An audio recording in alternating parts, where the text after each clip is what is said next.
Hello friends, Ankit this side welcome you all to this particular lesson जिसमें हम लोग पढ़ेंगे माइटोसिस के बारे में। तो स्टार्ट करते हैं। तो अपने को अच्छे से पता है कि हमने सेल साइकिल पढ़ा था, तो मैंने आपके बोला था कि इंटरफेज के बाद कौन सा फेज आता है, एम फेज। अब एम फेज दो तरीके से होगा, या तो माइटोसिस होगा या तो म्योसिस होगा। तो हम इस लेसन में माइटोसिस के बारे में पढ़ेंगे। तो माइटोसिस कहाँ ऑकर करता है? माइटोसिस ऑकर करता है सोमैटिक सेल्स में। अब सोमैटिक सेल्स क्या होते हैं? जो हमारे बॉडी के जितने भी सेल्स हैं एक्सेप्ट जर्माइनल सेल्स जो कि गैमीट्स बनाते हैं, वो सारे कौन से सेल्स होते हैं? सोमैटिक सेल्स होते हैं। नाउ अब नेक्स्ट पॉइंट क्या है? इसको इक्विशनल डिवीजन भी बोलते हैं और आइडेंटिकल सेल्स भी बोलते हैं। अब ये पॉइंट्स मैं आपको आगे प्रूव करूंगा, क्योंकि प्लॉइडी और amount of DNA, number of chromosome सब सेम रहता है, इसीलिए इसको आइडेंटिकल सेल्स भी बोलते हैं, इक्विशनल डिवीजन भी बोलते हैं। क्योंकि जो नए सेल्स बनते हैं वो पेरेंट से, जो पेरेंट्स होते हैं उनसे आइडेंटिकल होते हैं, सेम होते हैं। नाउ इसका स्टडी कहाँ पे हुआ था? रूट टिप में हुआ था, रूट एपिकल मेरिस्टेम। हम पढ़ते हैं ना, root apical meristem, shoot apical meristem, वहां पे एक्टिवली माइटोसिस होता है। तो वहां पे इसका स्टडी हुआ था माइटोसिस का फर्स्ट टाइम। नाउ अब इसके सिग्निफिकेंस क्या है माइटोसिस के? तो growth of multi cellular organism is due to mitosis. अब ग्रोथ होता है मल्टी सेलुलर ऑर्गेनिज्म में, ये माइटोसिस की वजह से होता है। नाउ सेल रिपेयर हो गया, बॉडी में कहीं इंजरी हुआ तो वहां पे क्या होगा? माइटोसिस होगा। ब्लड सेल्स को मल्टीप्लाई करना है तो वहां पे माइटोसिस होगा। तो आपको मैंने बता दिया कि एक्सेप्ट जर्मिनल सेल्स, हर जगह सोमैटिक सेल्स में हर जगह माइटोसिस अगर करेगा। नाउ अब एक थोड़ा क्विक रिकैप ले लेते हैं सेल साइकिल का जो हमने पढ़ा था। एक बार पेन ले लेता हूं। हाँ चलो, सेल साइकिल में हमने क्या पढ़ा था? इंटरफेज और एम फेज। और इंटरफेज में तीन फेजेस थे, G1 था, S था और G2 था। नाउ अब देखो, पहले मैंने आपको बताया था कि जो क्विसेंट स्टेज होता है, G0 फेज, इसमें सेल रेस्ट करते रहता है। और जब सेल को सिग्नलिंग मिलता है कि उसको माइटोसिस करना है, तो वो क्या करता है? G0 से जंप करके G1 में आ जाता है। अब G1 में आ गया। अब G1 से फिर जीवन में आपको मैंने बताया था क्या क्या फंक्शंस होते हैं, क्या क्या इवेंट्स होते हैं। सेल साइज ग्रो करता है, वॉटेवर, वो आपको याद होगा। फिर वो एस में जाता है और एस में क्या होता है? डीएनए का डुप्लीकेशन होता है। और फिर डुप्लीकेशन के बाद फिर वो G2 में जाता है और फिर G2 से फिर वो एम फेज में इंटर करता है और वहां पे माइटोसिस होगा। नाउ तो आप ये देखो, ये डायग्राम मैंने आपके लिए यहाँ पे पेस्ट किया है, इसको ध्यान से समझना। डीएनए हमारा यूकैरियोटिक डीएनए कैसा होता है? लीनियर होता है। अब लीनियर यूकैरियोटिक डीएनए होता है, इसका मतलब समथिंग लाइक दैट, ऐसा होगा, लीनियर होगा। तो इसको अपने को देखो, और 2.2 मीटर लॉन्ग होता है। तो इतना लंबा तो सेल नहीं होता, सेल तो माइक्रोमीटर्स में होते हैं। तो इसको हम लोग क्या करते हैं? बहुत हाईली कॉइल फॉर्म में रहता है ये। किसके अराउंड? हिस्टोन के अराउंड रहता है। देखो ये क्रोमेटिन, ये वाला स्ट्रक्चर देखो आप, ये जो बीच में जो रेड रेड है, ये क्या है? ये हिस्टोन्स है। और इसके अराउंड क्या है? डीएनए रैप है, उसके अराउंड कॉइल हुआ है। नाउ तो डीएनए का कॉइलिंग हुआ और फर्दर कॉइलिंग हुआ। पहले तो देखो डीएनए एकदम लीनियर फॉर्म में था, फिर इसका कॉइलिंग हुआ तो ये क्रोमेटिन स्ट्रक्चर बना, एंड और फर्दर कॉइलिंग हुआ तो ये वाला अनडुप्लीकेटेड क्रोमोसोम बन गया, जो ये सिंगल मोनाड फॉर्म में, एक जो क्रोमेटिड आपको दिख रहा है। और उसके बाद ये किस स्टेज का है? ये G1 स्टेज का है। मैं पेन चेंज करता हूं, ये G1 स्टेज का है, ये वाला। अब G1 के बाद S फेज में क्या होगा? इसका डुप्लीकेशन होगा। देखो इसका डुप्लीकेशन होकर इसका एक सिस्टर क्रोमेटिड भी बन गया और ये G2 है। ये S फेज में बना और ये G2 है, और यही कंटिन्यू करेगा ये प्रोफेज, मेटाफेज, एनाफेज, टेलोफेज में। और उसमें हम देखेंगे क्या क्या इवेंट्स होते हैं। नाउ तो मैंने यहाँ पे आपके लिए एक डायग्राम पेस्ट किया है। माइटोसिस, दो क्रोमोसोम्स हैं। अब मैंने आपको कैसे बताया कि एक क्रोमोसोम है, पहले G1 में कैसा होगा? ऐसा होगा, सिंगल क्रोमेटिड फॉर्म में होगा, अनडुप्लीकेटेड क्रोमोसोम होगा। और फिर ये क्रोमोसोम क्या होगा? डुप्लीकेट होगा, एक सिस्टर क्रोमेटिड बनेगा S फेज में, और ये फिर G2 में जाएगा, सेम। अब देखो यहाँ पे दो क्रोमोसोम्स है, तो आपको ऐसा समझ में आ गया होगा कि G1 में क्या हुआ होगा? ये जो दो होंगे वो मोनाड फॉर्म में होंगे, एक एक क्रोमेटिड होगा, दोनों दो क्रोमोसोम्स यहाँ भी है। और उसके बाद फिर S फेज में ये कैसा स्टेज हो गया होगा? ये इस तरह का हो गया होगा। फिर G2 में भी ऐसा ही रहा होगा, और अब प्रोफेज में भी इंटर करेगा तो ऐसा रहेगा। अब इसमें क्या होगा? इसमें सीरीज ऑफ इवेंट्स होते हैं जो कि हम नेक्स्ट स्लाइड में देखेंगे। अभी आप थोड़ा एक क्विक रिकैप ले लो कि क्या क्या चीजें होती है माइटोसिस में। तो देखो प्रोफेज में क्या हो रहा है कि ये दोनों क्रोमोसोम्स हैं, ये दोनों क्रोमोसोम्स क्या होता है मेटाफेज में एस्टर फाइबर से कनेक्ट होते हैं, एस्टर फाइबर से अटैच होते हैं। और ये फिर एनाफेज में इनका क्या होता है सिस्टर क्रोमेटिड जो होता है वो स्प्लिट आउट हो जाता है और एक पर्टिकुलर शेप जो होता है, जो एक अल्फाबेट शेप में, ये दोनों अपने अपने अपोजिट पोल्स की तरफ जाने लगते हैं। और फिर टीलोफेज में क्या होता है न्यूक्लियर मेम्ब्रेन इनके अराउंड बन जाता है और फिर साइटोकाइनेसिस होता है और 2 सेल्स बन जाते हैं। तो आपको समझ नहीं आया होगा, आई नो। चलो फिर अब इसको अच्छे से पढ़ते हैं, देन वो डायग्राम दोबारा देखेंगे। नाउ हमने इसमें कितने सारे क्रोमोसोम्स लिए हैं, 4 क्रोमोसोम्स लिए हैं। ये देखो 4 क्रोमोसोम्स हम लेके चल रहे हैं। तो ठीक है, तो जीवन में ये कैसा रहा होगा, चारों क्रोमोसोम्स ऐसे सिंगल सिंगल फॉर्म में रहा होगा।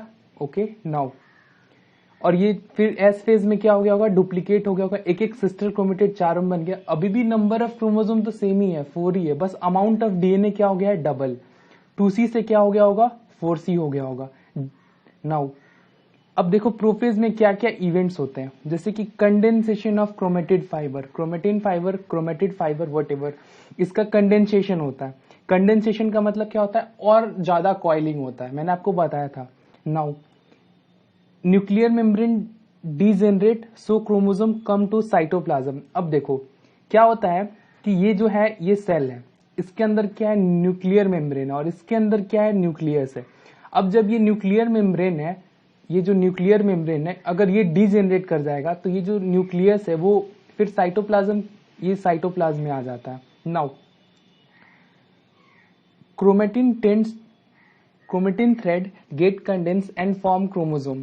और ये जो क्रोमेटिन थ्रेड होता है जो मैंने आपको बताया न्यूक्लियस के अंदर होता है, वो हाईली कंडेंस फॉर्म को ही हम क्रोमोसोम बोलते हैं। और टर्मिनलाइजेशन ऑफ माइक्रोट्यूब्यूल बहुत इंपॉर्टेंट, यही एस्टर फाइबर्स जनरेट करते हैं जो कि जाके सेंट्रोमियर काइनेटोकोर से अटैच होता है। देखो ये देखो, ये जो है और ये जो है ये एकदम अपोजिट पोल पे ये दोनों माइक्रोट्यूब्यूल्स आके अरेंज हो गए ताकि वो एस्टर फाइबर्स जनरेट कर सके। देखो अब मेटाफेज स्टेज, हमने फर्स्ट फेज पढ़ लिया, प्रोफेज पढ़ लिया अच्छे से, इसके सारे इवेंट्स पढ़ लिए, होप आपको समझ आया हो। तो इसमें क्या होता है बेसिकली मैं आपको ब्रीफ करता हूँ, इसमें कंडेंसेशन होता है। नाउ मेटाफेज में क्या होता है, मेटाफेज में देखो chromosome visible under microscope, chromosomal study के लिए इसको यूज करते हैं। देखो क्रोमोसोम्स अब माइक्रोस्कोप में आप स्टडी के लिए यूज करोगे तो देखो आप कब यूज करोगे, जब एकदम हाईली कॉइल्ड फॉर्म होगा क्रोमोसोम का जो कि मेटाफेज में होता है, उसके पहले तो कंडेंसेशन चल रहा होता है, इसीलिए हम इसको स्टडी के पर्पस के लिए मेटाफेज को यूज करते हैं। नाउ देखो माइक्रोट्यूब्यूल्स थे, इन्होंने एस्टर फाइबर जनरेट किया और ये सब जाके अटैच हो गया सेंट्रोमियर और काइनेटोकोर से हर एक क्रोमोसोम के। देखो ये इस क्रोमोसोम पे भी अटैच है, इस वाले पे भी, इस वाले पे भी और इस वाले पे भी। नाउ चारों क्रोमोसोम से अटैच हो गया। अब देखो spindle fibre attach to kinetochore. Now एक प्लेट फॉर्म होता है मेटाफेज में, उसको बोलते हैं मेटाफेजिक प्लेट। देखो एक मेटाफेजिक प्लेट बन चुका है। नाउ अब ये कॉल्चिसिन वाला है, ये क्या इनहिबिटर है, हम इसको लास्ट में डिस्कस करेंगे। इसका नेक्स्ट इवेंट हम लोग पढ़ते हैं एनाफेज। एनाफेज एक स्पेशल इवेंट है जिसमें क्या होता है कि सिस्टर क्रोमेटिड सेपरेट होता है, सेंट्रोमियर स्प्लिटिंग होता है ताकि फ्यूचर डॉटर क्रोमोसोम बन सके। देखो यहाँ पे ये जो 4 क्रोमोसोम्स थे ये चारों किस फॉर्म में थे, डायाड फॉर्म में थे, एक एक्स्ट्रा सिस्टर क्रोमेटिड था। अब यहाँ पे क्या हो गया, सिस्टर क्रोमेटिड सेपरेट हो गया तो 4 ऊपर के साइड चले गए और 4 नीचे के साइड चले गए। अब देखो डिफरेंट टाइप्स ऑफ क्रोमोसोम्स होते हैं on the basis of their segregation. अब जैसे कि किसी का सेग्रीगेशन इस पैटर्न में हुआ होगा, किसी का ऐसे, किसी का ऐसे, रैंडम सेग्रीगेशन हुआ होगा। तो देखो इसको जो एकदम ऊपर में जिसका सेंट्रोमियर होता है उसको टीलोसेंट्रिक बोलते हैं और थोड़ा सा नीचे की तरफ इसको बोलते हैं एक्रोसेंट्रिक। और जो थोड़ा सा जो मिडिल से थोड़ा सा टिल्ट होता है किसी साइड में उसको बोलते हैं सब मेटासेंट्रिक। और जो एकदम बीच में होता है, मिडिल में होता है, उसको बोलते हैं मेटासेंट्रिक। नाउ ये डिफरेंट क्रोमोसोम्स हैं, हमारे अंदर टीलोसेंट्रिक एब्सेंट होता है मैमल्स में। नाउ टीलोफेज, अब एनाफेज में यही हुआ। एनाफेज में क्या हुआ, स्प्लिटिंग ऑफ सेंट्रोमियर हो गया। तो अब देखो यहाँ पे कितने क्रोमोसोम्स थे, 4 क्रोमोसोम्स थे, लेकिन यहाँ पे एनाफेज में कितने क्रोमोसोम्स है, 8 क्रोमोसोम्स है। बहुत आप ध्यान से सोचो कैसे, 4 ऊपर की तरफ और 4 नीचे की तरफ। ठीक है, तो अभी तक तो कितने क्रोमोसोम्स चले आ रहे थे, 4, लेकिन अब कितने हो गए, 8 क्रोमोसोम्स हो गए। इसका मतलब प्लॉइडी क्या हो गया, डबल हो गया। यहाँ पे प्लॉइडी क्या था, 2n था, पर यहाँ पे प्लॉइडी क्या हो जाएगा, एनाफेज में 4n हो जाएगा प्लॉइडी। ध्यान से सुनिएगा। नाउ टीलोफेज देखते हैं, इसमें क्या होता है, इसका देखो इसमें क्या क्या होता है, cell organelle reform, nuclear membrane form, reverse of prophase. देखो प्रोफेज में क्या हुआ था, न्यूक्लियर मेम्ब्रेन डीजेनरेट हुआ था, और फिर उसके बाद साइटोप्लाज्म में आ गए थे सारे जितने भी क्रोमोसोम्स थे, उनका कंडेंसेशन हो रहा था। तो यहाँ पे रिवर्स होगा प्रोफेज का, इसका मतलब डीकंडेंसेशन होगा, न्यूक्लियर मेम्ब्रेन रीफॉर्म होगा, जो कि आप ऑब्जर्व कर रहे हो। देखो ऊपर न्यूक्लियर मेम्ब्रेन बन चुका है, नीचे भी न्यूक्लियर मेम्ब्रेन बन चुका है। अब 4 ऊपर के साइड में गया था, तो देखो ये 4 ऊपर के साइड में और 4 नीचे के साइड में गया था, तो ये 4 नीचे के साइड में। ठीक है, अब देखो टीलोफेज के बाद, ये टीलोफेज के बाद क्या होता है, साइटोकाइनेसिस होता है, जो कि हम एक फर्दर किसी और लेसन में अच्छे से साइटोकाइनेसिस पढ़ेंगे। प्लांट्स और एनिमल्स में दोनों में डिफरेंट साइटोकाइनेसिस होता है। पर सिंपली आप जानो साइटोकाइनेसिस का मतलब क्या है कि 2 सेल्स बन जाएंगे, एक ये देखो ऊपर वाला सेल और एक देखो ये नीचे वाला सेल। अब ऊपर वाले सेल्स में कितने, ये देखो ऊपर वाले सेल्स, टीलोफेज वाला डायग्राम देखो, ऊपर वाले में कितने क्रोमेटिड है, 4, नीचे वाले में कितने हैं, 4, और हम इनिशियली कितना लेके चले थे, 4 ही लेके चले थे, और फाइनली हमको दोनों सेल्स में कितने मिल रहे हैं, इस सेल में भी 4 मिलेगा और इस सेल में भी कितना मिलेगा, 4। इस सेल में भी कितना मिलेगा, प्लीज 1 सेकेंड मैं पेन ले लेता हूं। इस सेल में भी कितना मिलेगा, 4, और इस सेल में भी कितना मिलेगा, 4। तो आप देख रहे हो, इसीलिए इसको बोलते हैं आइडेंटिकल डिवीजन, क्योंकि नंबर ऑफ क्रोमोसोम सेम है। देखो आप प्रीवियस डायग्राम पे हम लोग चलते हैं, तो इसीलिए हम उसको आइडेंटिकल डिवीजन बोलते हैं। देखो ये कुछ स्टार्टिंग के पॉइंट्स थे जिनको हम लोग दोबारा से पढ़ लेते हैं। Ploidy and amount of DNA same. Ploidy क्या था, इनिशियली 2n था, और एट द एंड प्लॉइडी क्या रहेगा, 2n, क्योंकि नंबर ऑफ क्रोमोसोम सेम है, 4 लेके चले थे और 4 मिला। अमाउंट ऑफ डीएनए सेम, तो अमाउंट ऑफ डीएनए, चलो मैं आपको डिस्क्राइब कर देता हूं अमाउंट ऑफ डीएनए।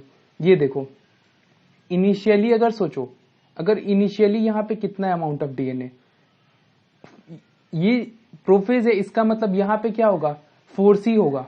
इसका अमाउंट कितना होगा, 4c होगा यहाँ पे। लेकिन यहाँ पे देखो आप, यहाँ पे फिर से 2c हो गया, क्योंकि 4 ऊपर की तरफ सिस्टर क्रोमेटिड चला गया, 4 नीचे की तरफ, और यहाँ पे 2c प्लस 2c 4c होता है। ठीक है, तो और इनिशियली हम क्या लेके चले थे, तो आपको मैंने पहले बोला था कि जीवन में क्या स्टेज हुआ होगा, ऐसे सिंगल 4 क्रोमेटिड रहा होगा, तो इसका अमाउंट ऑफ डीएनए क्या रहा होगा, 2c। सो देखो पेरेंटल स्टेज में कितना है, 2c है, और देखो डॉटर स्टेज में भी कितना है, 2c बना और 2c बना, तो अमाउंट ऑफ डीएनए भी क्या है, सेम है। और मैं आपको एक और डायग्राम में ये चीज हम लोग डिस्कस करेंगे, don't worry. Now ploidy and amount of DNA same. अब देखो जैसे कि ये देखो, इसमें 2 क्रोमोसोम का एग्जाम्पल लेके चल रहे हैं, हमने 4 क्रोमोसोम का मेरे कॉपी में पढ़ा। अब इसमें इस स्लाइड पे हम लोग 2 क्रोमोसोम का एग्जांपल लेके चलते हैं। तो अब ऐसा सोचो कि जीवन में 2 क्रोमोसोम ऐसे मोनाड फॉर्म में है, और इनका क्या हो गया, डुप्लीकेशन हो गया एस फेज में। ये देखो डुप्लीकेशन हो गया, और यही जीवन में कंटिन्यू करेगा, और प्रोफेज में भी यही कंटिन्यू करेगा। अब सीरीज ऑफ इवेंट्स होंगे, वो आपको मैंने बता दिया प्रोफेज में क्या होगा। अब ये देखो 2 क्रोमोसोम्स, फिर उसके बाद माइक्रोट्यूब्यूल्स ने एस्टर फाइबर्स जनरेट किया, और वो जाके हर एक क्रोमोसोम, दोनों क्रोमोसोम से अटैच हो गया। फिर देखो इनका स्प्लिटिंग हो गया, स्प्लिटिंग के बाद दो जो मोनाड फॉर्म वाले क्रोमेटिड है, 2 सिंगल क्रोमेटिड राइट साइड में गए, 2 लेफ्ट साइड में गए। ठीक है, आप देख रहे होगे। नाउ टीलोफेज में क्या हुआ, दोबारा से न्यूक्लियर मेम्ब्रेन बन गया, देखो न्यूक्लियर मेम्ब्रेन बन गया, और फिर उसके बाद साइटोकाइनेसिस हो गया, देखो ये और ये बन गया। इनिशियली हम लोग 2 क्रोमोसोम्स किस फॉर्म में लेके चले होंगे, जीवन में मोनाड फॉर्म में 2 लेके चले होंगे, और देखो एट द एंड हमको भी मोनाड फॉर्म में 2 मिल रहा है। इसका मतलब क्या हो रहा है, यहाँ पे प्रूव हो गया कि ploidy and amount of DNA same. So this is all about mitosis. Now in the next lesson we are dealing with meiosis. Stay tuned, keep learning.